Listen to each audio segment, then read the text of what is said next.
A1 ఏం చెప్తారు? SIT విచారణకు హాజరైన ప్రభాకర్ రావు గత రాత్రి అమెరికా నుంచి రాష్ట్రానికి ఆ నలుగురి సమాచారం మేరకే ఎంక్వైరీ. ఫోన్ ట్యాపింగ్ కేసులో కీలక పరిణామం. తెలంగాణలో సంచలనం సృష్టించిన ఫోన్ ట్యాపింగ్ కేసులో కీలక నిందితుడు మాజీ SIB chief Prabhakar Rao SIT విచారణకు హాజరయ్యారు.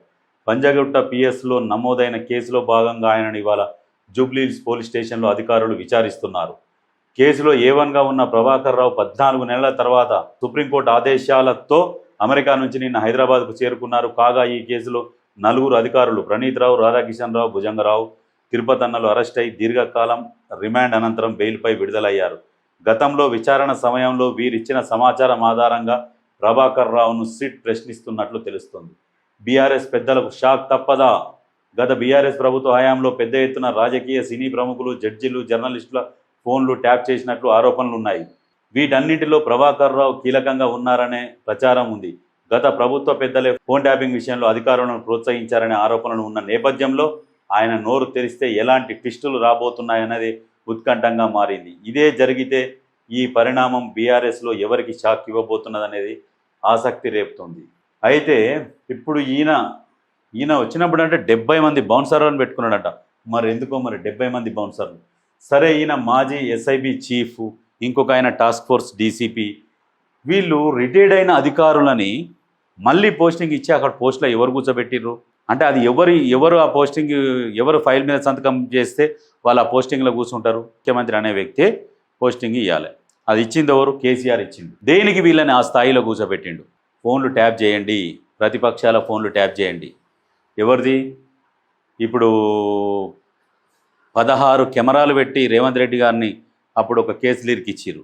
దాని తర్వాత ఫోన్ ట్యాపింగ్లు ఎక్కడ ఫామ్ హౌస్లో కూడా ఎమ్మెల్యే కొనుగోలులు ఉన్నాయి కదా, ఆ కేసుల కానుంచి ప్రతిదీ ఇమీడియట్గా వీళ్ళకు న్యూస్ ఎట్లా పోతుంది, మనం ఎక్కడ మీట్ అవుతున్నాము, ఏం జరుగుతుంది, ఇవన్నీ ఎక్కడ న్యూస్ ఎట్లా బయటికి పోతున్నాయి అని అంటే లాస్ట్కి ఇగో ఫోన్ ట్యాపింగ్ చేసి వాళ్ళకి వినిపించాలి.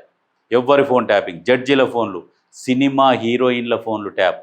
సినిమా హీరోయిన్లు వాళ్ళ పర్సనల్ లైఫ్ ఉంటుంది, వాళ్ళు ఎక్కడికన్నా పోతారు, ఏమైనా చేస్తారు. వాళ్ళ పర్సనల్ లైఫ్ను కూడా మేము బయట పెడతాం, మాకు కావాలి అని ఆ రకంగా కూడా సినిమా హీరోయిన్లను కూడా వాడుకున్నారు. రియల్ ఎస్టేట్ వాళ్ళు ఇప్పుడు ఉంటుంది, అమౌంట్ ఉంటుంది, బ్లాక్ అమౌంట్, వైట్ అమౌంట్ కొంత ఇవ్వాలి, ఏది చేయాలి, వాళ్ళు ఫోన్లలో మాట్లాడుకొని మేము ఇచ్చేస్తాం. ఇప్పుడు వాస్తవానికి ఫోన్ ట్యాపింగ్ కేసుల కోసమేమో కేసీఆర్ వీళ్ళని నియమించుకుంటే వీళ్ళు ఏం చేసిర్రంటే సొంతంగా ఇంకొక సామ్రాజ్యాన్ని ఏర్పాటు చేసుకున్నారు. రియల్ ఎస్టేట్ వాళ్ళే, ఈ సినిమా హీరోలై, హీరోయిన్లై, జడ్జులై, ప్రతిపక్ష నాయకులై అంటే ప్రతిపక్ష నాయకులై అప్పుడున్న ప్రభుత్వం చేయించింది. ఓన్లీ వాళ్ళకి కావాల్సింది ఏంది? ప్రతిపక్ష నాయకులై ఫోన్లు ట్యాపింగు. ఎవరెవరైతే పారిశ్రామికవేత్తలు, బిజినెస్ మ్యాన్స్ ఉంటారో వాళ్ళ ఫోన్లు ట్యాప్ చేయాలి. ఎందుకంటే భారీ ఎత్తున మనీ ఎక్కడెక్కడికి పోతున్నది, ఆ ఫోన్లు ట్యాప్ చేస్తేనే కానీ వాళ్ళని పట్టుకొని వస్తే బెదిరిస్తే పైసలు వస్తాయి. ఈ రకంగా సంపాదించిర్రు. తెలంగాణ ప్రజల సొమ్ము ఒకటే కాదు కొల్లగొట్టింది. ఎవరెవరి దగ్గర అయితే డబ్బులు ఉన్నాయో డబ్బులు ఉన్న వాళ్ళని కూడా కొల్లగొట్టి ముక్కు వెండి వసూలు చేసుకున్నారు. వాళ్ళు ఇలా ఎటు కదలలేని పరిస్థితిలో క్రియేట్ చేసిరు వాళ్ళని. ఎంతో పెద్ద పెద్ద రియల్టర్లు, రియల్ ఎస్టేట్ వాళ్ళ దగ్గర కోటాను కోట్లు బెదిరించి తీసుకున్నారు. వాళ్ళు మళ్ళీ బిజినెస్ చేసుకునే మూమెంట్ లేకుండా చేసిరు. ఇలా రియల్ ఎస్టేట్ పడిపోవడానికి కూడా కారణం వీళ్ళే. వాళ్ళ దగ్గర విపరీతంగా దోచుకున్నారు. ఇంకా వాళ్ళు కదలలేని పరిస్థితి, అమ్మలేని కొనలేని పరిస్థితికి తీసుకొచ్చారు. వాళ్ళు అప్పులు కట్టుకోలేకపోయే పరిస్థితి తీసుకొచ్చారు వీళ్ళు. ఈ దొంగలు ఈ ఫోన్ ట్యాపింగ్ చేసి ఎవరెవరు ఏం చేస్తున్నారు ఇవన్నీ తెలుసుకోవాలి. లాస్ట్కు దరిద్రులు కుటుంబ సభ్యుల ఫోన్లు కూడా ట్యాప్ చేయించుకున్నారనే సమాచారం. వీళ్ళు ఏం చేస్తారు, వీళ్ళు ఎక్కడి కథ అని అంటే అంత దిగజారిపోయినరు ఆ ప్రభుత్వం, గత ప్రభుత్వం. ఇప్పుడు ఈయన నోరు తెరవాలి. ఇప్పుడు వీళ్ళెవరు? రాధాకిషన్ రావు కావచ్చు, ప్రణీత్ రావు కావచ్చు, ఇంకా తిరుపతన్న, భుజంగరావు, వీళ్ళందరూ ఏం చేసిరంటే మాకు ప్రభాకర్ రావు గారు చెప్తేనే, ఎస్ఐబి చీఫ్, మాకు ప్రభాకర్ రావు గారు చెప్తేనే మేము ఫోన్ ట్యాప్ చేసినామని వాళ్ళు చెప్పారు. మరి ఈయన ఎవరి పేరు చెప్పాలి? కేసీఆర్ పేరే చెప్పాలి. లేదంటే నేనే చేయించిన, నాకే ఉరిశిక్ష చేయండి, నన్ను చంపేయండి, నేను తప్పు చేసిన అని చెప్పుకోవాలి. ఈయన ఇక ఉన్నది అది ఒకటే. వీళ్ళు ఏంది ఇప్పుడు రిటైర్డ్ అయిన అధికారులను తీసుకొని వచ్చి కూర్చోబెట్టిగో ఇలాంటి పనులు చేపిస్తారు. వీళ్ళకు మొత్తం గత ప్రభుత్వంలో ఉన్నోళ్ళు రిటైర్డ్ అయిన వాళ్ళనే తీసుకొచ్చి కూర్చోబెడతారు. ఇప్పుడు కొత్త వాళ్ళకి అప్పచెప్పేసి మీరు ఈ ఫోన్లు ట్యాప్ చేయరి అనధికారికంగా అంటే వాళ్ళు కొత్త వాళ్ళు ఐఏఎస్ ఐపీఎస్లు ఎందుకు చేస్తారు?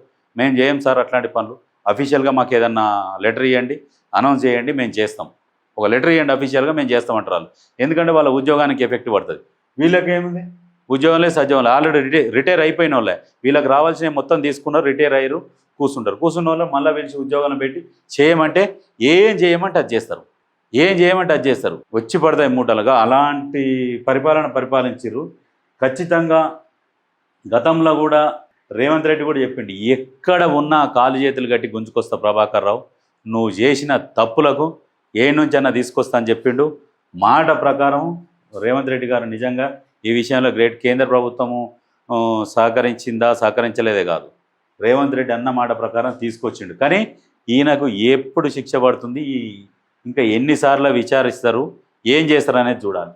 మొన్న వీళ్ళు డల్లాస్లో పోయి రజతోత్సవ సభను పెట్టిరు, మరి అప్పుడు కేటీఆర్ పోయి ఈయనను గెలవలేదా?